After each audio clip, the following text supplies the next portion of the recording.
ಆತ್ಮೀಯ H16 news ಅರ್ಥಾತ್ ಸೀತಾರಾಮ್ ನ್ಯೂಸದ ವೀಕ್ಷಕರೇ, ನಾನು ನಿಮ್ಮವ ಎಂ ಆಯುಧ ಮಲ್ಲಪ್ಪ ಜೊತೆಯವರು. ತಾವು ಈಗ ಸುದ್ದಿಗಳ ಲೋಕಕ್ಕೆ ಎಂಟ್ರಿ ಹೊಡಿತಾ ಇದ್ದೀರಿ. ಈ ಸುದ್ದಿಗಳನ್ನು ಪ್ರತಿಯೊಂದು ನೋಡೋ ಜೊತೆಗೆ ನಿಮ್ಮ ಅಭಿಪ್ರಾಯಗಳನ್ನು ಹಂಚ್ತಾ ಇರಿ. ಯಾಕಂದರೆ ಈ ಸುದ್ದಿಗಳು ನಿಮಗಾಗಿ, ನಿಮ್ಮ ಬದುಕಿಗಾಗಿ, ನಿಮ್ಮ ವೈಚಾರಿಕೆಗಾಗಿ, ನಿಮ್ಮ ತಿಳುವಳಿಕೆಗಾಗಿಯೂ ನಿಮಗೂ ಗೊತ್ತು. ಜೊತೆಗೆ ನಮಗೂ ನಿಮ್ಮೊಂದಿಗೆ ಇದೊಂದು ಮಾತಾಡುವಂಥ ಜೊತೆಗೆ ಸುದ್ದಿಗಳನ್ನು ಬಿಡುವಂಥ ಕೆಲಸ. ಈ ಕೆಲಸದಲ್ಲಿ ನಾವು ನಿಮ್ಮೊಂದಿಗಿದ್ದೀವಿ ಅಂತ ಹೇಳ್ತಾ ನೋಡ್ತಾ ಇರಿ ಸುದ್ದಿಗಳನ್ನು. ಈ ಅನ್ನಭಾಗ್ಯ ಯೋಜನೆ ಜಾರಿ ತಂದವರು ಸಿದ್ದರಾಮಯ್ಯ ಅನ್ನಭಾಗ್ಯ ಯೋಜನೆ ಜಾರಿ ತರದೇ ಇದ್ದರೆ ಹಳ್ಳಿಗಳಲ್ಲಿ ಎಷ್ಟೋ ಕುಟುಂಬಗಳು ಹಸುವಿಂದ ಇರ್ತಾರೆ. ಹಸುವಿನಿಂದ ಎಷ್ಟೋ ಜನ ಕುಟುಂಬಗಳು ಬಳಲ್ತಾ ಇದ್ದದನ್ನ ಅವರು ಕಣ್ಣಾರೆ ನೋಡಿದ್ರೆ ನಾವು ಕೂಡ ಹಳ್ಳಿಗಳಲ್ಲಿ ಗಮನಿಸಿದ್ದೇವೆ. ಆದರೆ ಇವತ್ತು ಯಾವೊಬ್ಬ ಕುಟುಂಬದಲ್ಲಿ ಒಬ್ಬ ಸದಸ್ಯರು ಕೂಡ ಇವತ್ತು ಹಸುವಿನಿಂದ ಬಳಲಬಾರದು ಅಂತಕ್ಕಂಥ ಒಂದು ಏನು ಉದ್ದೇಶದ ಹಿನ್ನೆಲೆಯಲ್ಲಿ ಅನ್ನಭಾಗ್ಯ ಯೋಜನೆ ಜಾರಿ. ಇವತ್ತು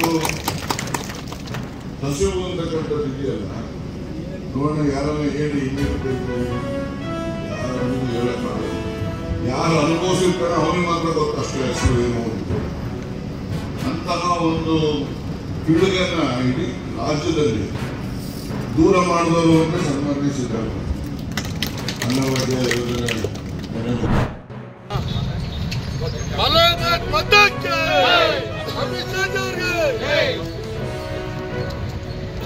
ವಿಶ್ವ ನಾಯಕ ನರೇಂದ್ರ ಮೋದಿ ಅವರಿಗೆ, ಭಾರತೀಯ ಜನತಾ ಪಾರ್ಟಿಗೆ ಬಲೋ ಭಾರತ್ ಮಾತಾ ಕಿ, ಬಲೋ ಭಾರತ್ ಮಾತಾ ಕಿ, ಬಲೋ ಭಾರತ್ ಮಾತಾ ಕಿ, ಬಲೋ ಭಾರತ್ ಮಾತಾ ಕಿ, ಭಾರತೀಯ ಜನತಾ ಪಾರ್ಟಿ ಕಿ, ಭಾರತೀಯ ಜನತಾ ಪಾರ್ಟಿ ಕಿ. ನರೇಂದ್ರ ಮೋದಿ ಜಿ ಅವರಿಗೆ, ವಿಶ್ವ ನಾಯಕ ಪ್ರಧಾನಿ ನರೇಂದ್ರ ಮೋದಿ ಜಿ ಅವರಿಗೆ, ಬಿಹಾರ ಮತದಾರರಿಗೆ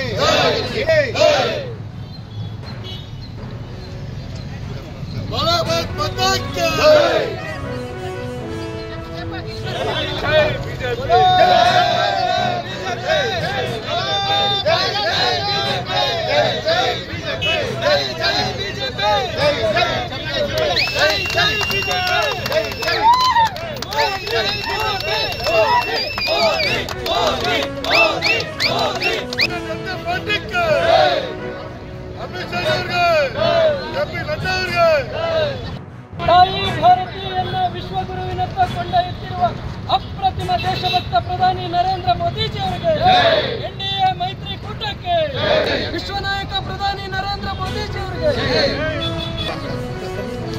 ಭಾರತೀಯ ಜನತಾ ಪಾರ್ಟಿ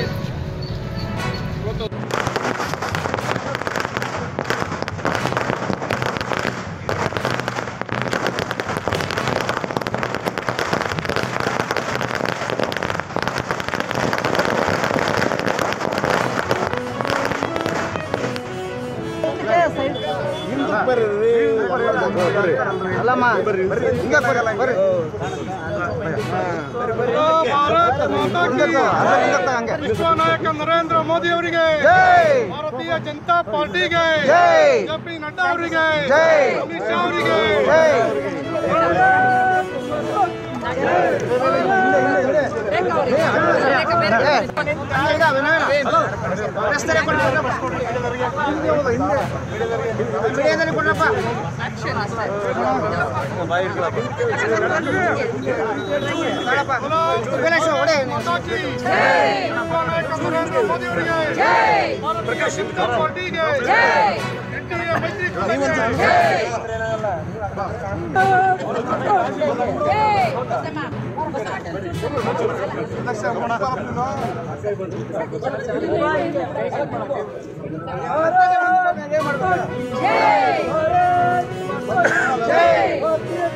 ಮೋದಿ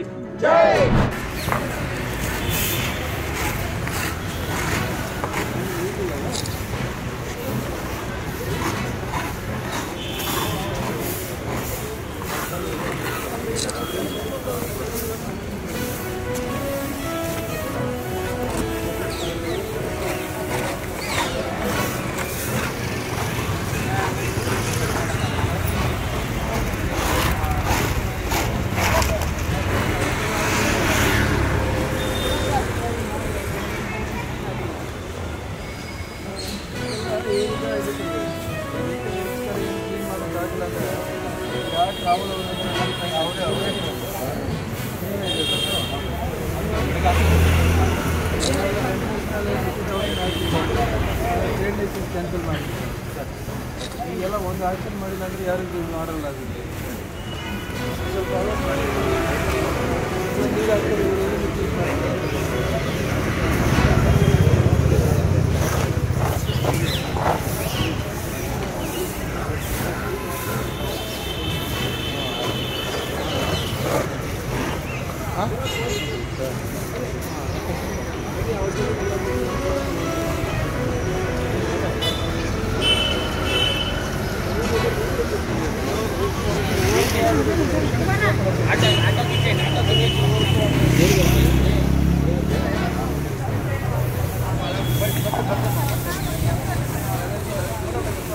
ಸರ್ ಇಲ್ಲೆಲ್ಲ ಕರೀತಾರೆ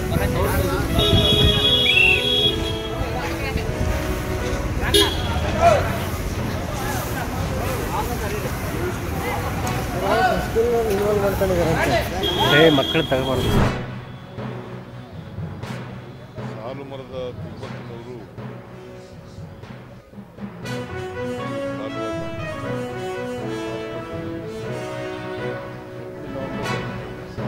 ಸೆಕೆಂಡ್ ನವಂಬರ್ಗೆ ಅಡ್ಮಿಟ್ ಆಗಿದೆ. 2 ನವಂಬರ್ಗೆ ಅವರು 114 ವರ್ಷಗಳ ಕಾಲ ಬದುಕಿದ್ದಾರೆ. ಅವರು ಹುಟ್ಟೂರು ಹುಲಿಕಲ್ ಗ್ರಾಮ, ಮಾಗಡಿ ತಾಲೂಕು ಹುಲಿಕಲ್ ಗ್ರಾಮ. ಅವರಿಗೆ ಮಕ್ಕಳಿರಲಿಲ್ಲ ಪಾಪ.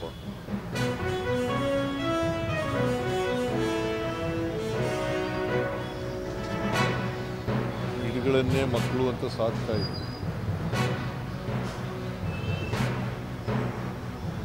ಅವರು ನೆಟ್ಟಿರ್ತಕ್ಕಂಥ ಮರಗಳು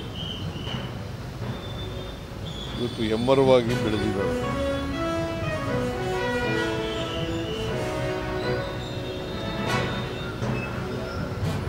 ಅವರು ಒಬ್ಬ ದೊಡ್ಡ ಪರಿಸರವಾದಿ.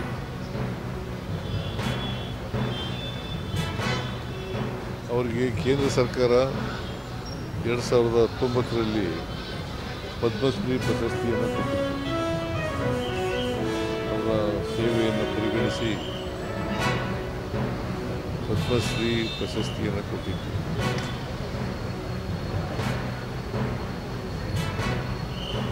ಅವರ ಅಂತ್ಯಕ್ರಿಯೆ ಸರ್ಕಾರಿ ಗೌರವದಿಂದ ನಡೀತದೆ.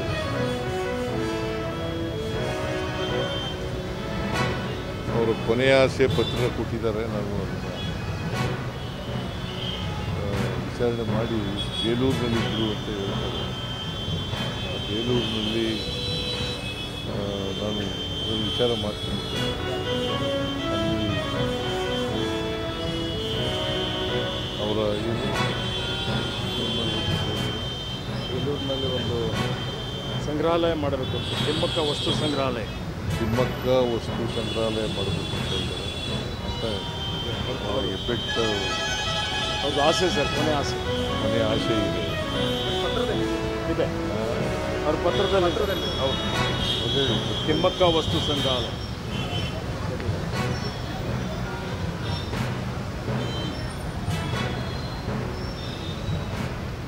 ಅದನ್ನು ಸರ್ಕಾರ ಪರಿಗಣಿಸುತ್ತೆ.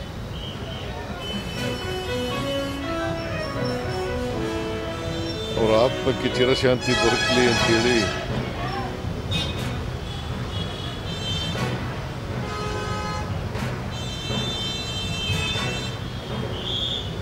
ಸರ್ಕಾರ ಮತ್ತು ವೈಯಕ್ತಿಕವಾಗಿ ನಾನು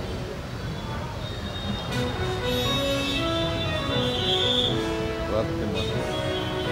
ಅವರ ಅಭಿಮಾನಿಗಳಿಗೆ,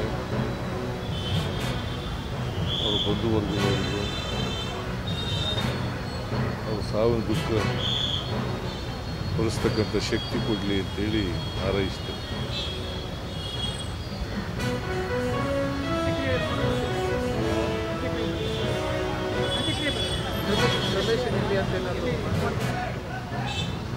ರಿಲೇಷನ್ ಅಂತ್ಯಕ್ರಿಯೆಯಲ್ಲಿ ಮಾಡ್ತೀರಿ? ಗೊತ್ತಿಲ್ಲ, ಅವರು 2-3 ಜಾಗ ಹೇಳ್ತಾ ಇದ್ದಾರೆ. ಅದು ನಾನು ನೋಡಿ ಹೇಳ್ತೀನಿ ಈಗ ಅಂತ ಹೇಳಿ.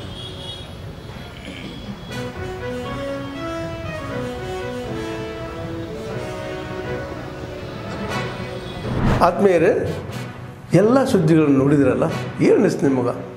ಇದರಲ್ಲೇ ನಿಮ್ಗೆ ಲೈಕ್ ಆಗಿರ್ಬೋದು, ಡಿಸ್ಲೈಕು ಆಗಿರ್ಬೋದು, ಕಾಮೆಂಟ್ ಬೇಡಪ್ಪ ಅಂತೂ ಅನಿಸಿರ್ಬೋದು, ಕಾಮೆಂಟ್ ಮಾಡಬೇಕಪ್ಪ ಅನಿಸಿರ್ಬೋದು, ಶೇರ್ ಮಾಡಬಾರ್ದಪ್ಪ ಅನಿಸಿರ್ಬೋದು, ಅದು ಮಾಡಬೇಕು ಅನಿಸಿರ್ಬೋದು. ಏನಾದರೂ ಆಗಲಿ ಶೇರ್ ಮಾಡ್ತಾಯಿರಿ, ಈ ನ್ಯೂಸ್ಗಳನ್ನ ಹಂಚ್ತಾ ಇರಿ, ಜೊತೆಗೆ ಇದಕ್ಕೆ ಸಬ್ಸ್ಕ್ರೈಬ್ ಆಗ್ತಾಯಿರಿ ಅಂತ ಹೇಳ್ತಾ H16 ನ್ಯೂಸ್ ಅರ್ಥಾತ್ ಹೇ ಸೀತಾರಾಮ್, ಇದು ಸತ್ಯದ ಕೈಗೆ ನಡಿ. ವಂದನೆಗಳು.